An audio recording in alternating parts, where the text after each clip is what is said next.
Welcome to the Spoonie channel where we are unfiltered, unafraid, and pain recognizes pain. So today, I've been holding it in. I've been holding it in because I didn't know if I wanted to do this video. I'm already clutching my pearls. It's kind of, I'm going to call it a rant video because I'm going to rant, but ooh, this made me so mad. And I needed to take a beat. I needed to take a beat because if I went straight into filming this, whew, you would have gotten the full effect, and nobody needs that. Like, it's like when you write a letter, you're angry and you write an email and you leave it sitting in your draft, or you like don't send it. I'm saying like lick the stamp and send it, like we're old school. Show you how old I am. Whew, I had to sit on it for a minute. But I need to talk to you about somebody. Whew, all right. So if you've been watching my videos, you know that my husband and I were in Ohio, Indiana, in that area because he was working. And because he was in that area, I was in the hotel. I don't work. I can't work. Disabled. If you're new to this channel and you're at a Spoonie channel, disabled. I mean, we all have chronic illnesses, chronic pain. It makes us, for me, okay, let's talk about me. Let's just put this in my perspective. For me, if I'm going into, say, a grocery store or Home Depot or Walmart or something, and if they don't have a scooter, my husband has to put me in a wheelchair. And that gives you kind of an idea of how far I can walk and what I can do. So at this hotel, they had a dog area. You know, we have our dog.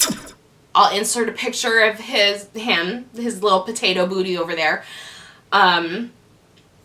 And he's this little corgi, and we would have to walk him outside to go to the bathroom. And they had a dog area. This was a big dog area. I would say it was probably about 20 yards from side to side. That was the dog area. And on one side, they had a green pole with bags for the poo, and then the trash can that you put the poo in. So for me, because I'm sure you're the same way, you start thinking of things to make your life just a little bit easier, right? How can I make this whole process easier? Because when my husband's at work, I'm the one that has to walk the dog in and out. And it's a struggle. Some days it's a real struggle. I'm like, some days I'm leaning on my walking stick and I'm looking at the dog and I'm like, you just, please buddy, you just gotta go. Please just go. And like, he understands. He's like, Mama's not doing good. So to make my life easier, I would grab 5 or 6 bags. And even my husband knew when he went out, he would grab 5 or 6 bags. So when I went to take the dog out, Bo, I would put a bag in my pocket, put the key in my pocket, and I would usually take my sunglasses and my walking stick and the dog on the leash, right? This is what we got. And I would walk out, and it was a cement path, and then on either side there was grass and grass. Now, Bo Dozer likes to walk around. He likes to make laps. Wherever he goes potty is a very, very specific place that only his brain knows. So, I mean, we are walking and walking and walking and walking, which is why I keep the bags in my pocket, because I know that wherever he decides to go potty, I have to be ready to pick it up right then. I am a considerate hotel guest, okay? If I have the dog, I don't want to step in your dog's poo, so I pick up my dog's poo, right? Well, this particular day, I come out. You see the same people. I mean, my husband's working with a lot of these people, but you see a lot of families on vacation for like a week or so. So I come out, I'm always with my walking stick. People can see that I'm limping, I'm disabled. It's not your job to recognize that I have a chronic illness, but when I tell you this story, you're gonna be like, for real though? I'm already sweating in the back of my neck, just so you know. So, on this particular instance, sorry. Oh my goodness, okay. There it is. No. There it is. Oh, it was on my eye. Okay. So this particular instance, I had run out of bags. And I knew I was going to need one. I came out the door, and like I said, the door cuts through the cement path, dog area on the left, dog area on the right. The bags are on my left side, but Bo is in need of going to the bathroom, so he zooms to the right. And I'm like, okay, no big deal. Now, let me tell you something. I've walked about 15 yards to the door to get him outside. And then I walk another 15 to 20 yards for him to go to the bathroom. I see another woman out there with her dog. I give her the, hi, how you doing? She didn't seem all too receptive, so I'm like, whatever. Some people just like to keep to themselves. I'll just keep to myself. So Bo did his business. Now, let me tell you something. Bo did his business, and then I walked 15 yards to the receptacle to pull out a bag. Then I walked 15 to 20 yards back to where he went poo, picked it up, tied my little bag in a knot, and walked another 15, 20 yards to drop it back off in the trash receptacle, and then I went inside, okay? All things that take so many spoons, you can't even describe it. Like, I don't do that much walking on a normal basis, but I did it because I am a respectful hotel guest. The day before we're about to leave, okay? The day before we're about to leave, I go and I take Bo outside. This time I have one of the bags in my pocket. And he's walking along the path, and he kind of walks around, and there's a courtyard. And that's where there are grills and people sitting. And let me tell you that I have had nothing but great experiences at this hotel. I'll throw a picture up. I took a picture with one of the guest services women because she had blue lipstick on and glitter eyeshadow, and I just thought she was the sparkliest, most wonderful mermaid. Like, sometimes when people are individualistic and they go out on a limb and they express themselves, you feel like nobody notices, and I wanted her to know that I saw it and I thought it was so awesome. Like, I want to remember her for ever. So, amazing people there. I bring Bo out the last day. He's making his loops. I'm going, I'm walking, I'm limping along with him. Got my cane, I've got, the bags in my pocket, I'm ready. And we go by this courtyard, and then we kind of circle up a little bit, and all of a sudden I hear from behind me, "Hey, lady!" Me? Are you talking to me? I'm going to assume you're talking to me, but that's not the way to address somebody, but okay.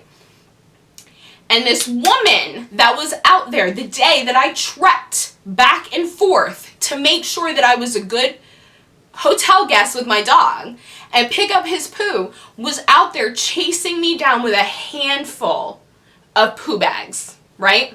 In front of the courtyard of hotel guests. And she's like, "Here are bags. Next time your dog needs to go to the bathroom, you pick it up." And in my mind, now, I've got to tell you something. I have to be honest with you. I'll be honest because next week I'm going to visit my best friend. And my best friend will tell you, I was a hothead when I was younger. Hothead. I mean, if you cut me in line, if you crossed me, if we had a problem, I was the first one to speak out. I was the first one to start trouble. I was the first one to put your butt in place. That was me. I was not afraid to open my mouth, no matter what trouble it got me in. For real. And I'm not proud of this mentality. I'm proud of sticking up for myself in certain situations, but I didn't have to. I didn't have to be as aggressive as I was back then. Back then, I thought I had something to prove, I was tiny and I was feisty and I could stand up for people.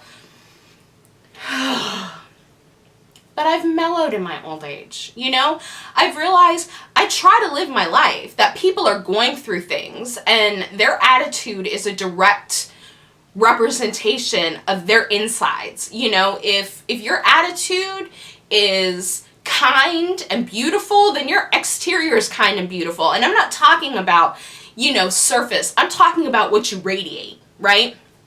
So I've learned to just relax. But she came at me this way, right? So as she's, flinging these bags around in my face, I pull one out of my pocket and I said, "I have one." Okay? So right now I'm already staying calm. Calmer than I ever would before in my entire childhood life if somebody came at me like that. I said, I have one right here in my pocket. And she starts screaming, you didn't pick up your poo last time. You just mimed it. I watched you. I'm sorry. You're going to have to come a little closer and tell me what you just said. You're telling me that my disabled ass mimed walking back and forth 20 yards 3 different times to pretend to put away my dog's poo? No. No. I was livid. I went, are you kidding me? I said, I have this bag. I plan on picking up his poo just like I did the last time. And this woman just kept at me and kept at me and kept at me in front of people, to the point that I finally had to look at her because I knew it was getting to a bad place.